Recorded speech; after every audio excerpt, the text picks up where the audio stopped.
دابا انا بعدي ليا من المتابعين ديالي، علاش اخويا؟ حيت هما ولاو كيهضروا عليك بزاف، كيبقاو الله يديروا يحبوني التعاليق. ويبقاوني. الله يخلف عليهم. امين. ودي صافي الا كان بحال هكايا ديري انتقالاتك بوحدك وانا بوحدي. مالك على هادشي كله وليدي؟ ايوا لا، حيت متابعيني ما خاصكش تقربي ليهم. هما غيقربوا ليا. كي جاك المسمن ديال البيضاويه ويلي والبيضاويه لا يعلى عليها. ياك. والله انا ماشي كنحزرها حكا هادشي. مرت ولدي. والله لا يعلى عليها. وين لا دابا لا الحمد لله. مناتي وكاين النقا والنظافه والدراع. المهم كاين هاد الكبير،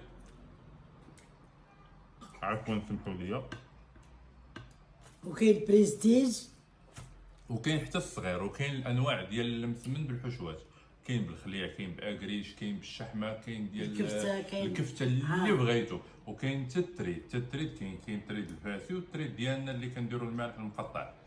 وشهروني وما تشهروش امي راه ما عندها دخل. ياك. اسمع الكافر بالله. الرقم راه غنحطو لكم لتحت، وبالنسبه للوبان راه باقي حتى هو راه غنحط لكم الرقم. هذا كتجي فيه 40 غرام، راه كيصلح للبخور وكيصلح حتى للتجميل.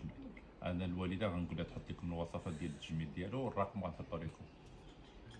ها هو دابا هذا اللبان، ها هو الوالده رقداتو مده 48 ساعه، قالت لكم ديروه في بخاخ. شدي عليا الفوق.